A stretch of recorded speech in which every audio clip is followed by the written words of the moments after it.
सन्मानित विनोदी अभिनेता हे पारितोषिक मिळालं आणि हे लोचा झालेल्या या सिनेमासाठी मिळालं आहे। लोचा तसं माझ्यासाठी खूप लकी नाव आहे का। लोचा झालेल्या नाटकासाठी पण मिळालं होतं। लोचा झालेल्या नाटकासाठी ओळख मिळाली होती। म्हणजे एकांकिका स्पर्धा करता पण व्यावसायिक नाटक मिळालं ते एवढं केदार सरांमुळे एवढं गाजलं।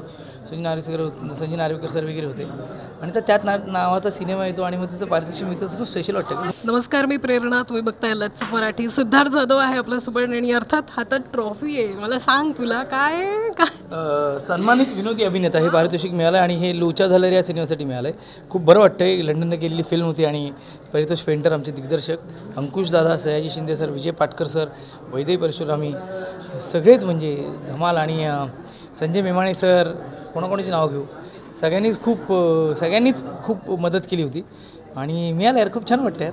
म्हणजे लोच्यासाठी मिळणं जरा खूप मस्त वाटते। लोचा तसं माझ्यासाठी खूप लकी नाव आहे का। लोचा झालेल्या नाटकासाठी पण मिळालं होतं। लोचा झालेल्या नाटकासाठी ओळख मिळाली होती। म्हणजे एकांकिका स्पर्धा करता पण व्यावसायिक नाटक मिळालं ते एवढं केदार सरांमुळे एवढं गाजलं। संजय नार्वेकर सर वगैरे होते आणि त्यात नावाचा सिनेमा येतो आणि मग तिथं पारितोषिक मिळतं खूप स्पेशल वाटतं, मस्त वाटतं। असेल विनोदी अभिनेता म्हणून किती असेल?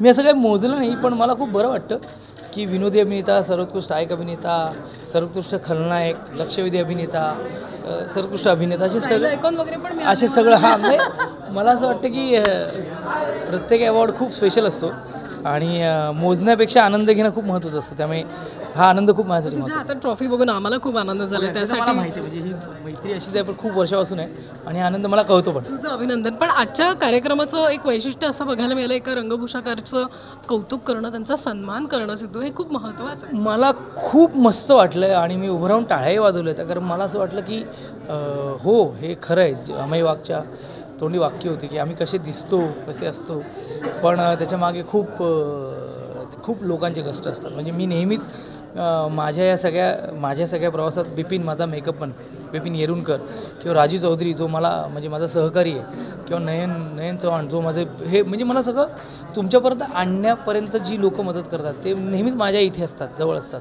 आणि तोच इनिशिएटिव्ह फक्त मराठीने घेतला। फक्त मराठी सन्मानमध्ये सरांचा सन्मान झाला, तो पण विद्या मॅमने त्यांचा सन्मान केला आणि विद्या मॅमने त्यांच्याविषयी खूप भरभरून बोलल्या। खूप बरं वाटतं की असं हे खूप चांगली गोष्ट आहे। एवढं काहीतरी म्हणजे असतं ना, ते शिकण्यासारखं असतं की अरे हे व्हायला पाहिजे, तसं एक बरं वाटलं, छान वाटलं। एकदा अभिनंदन तुझं। थँक्यू।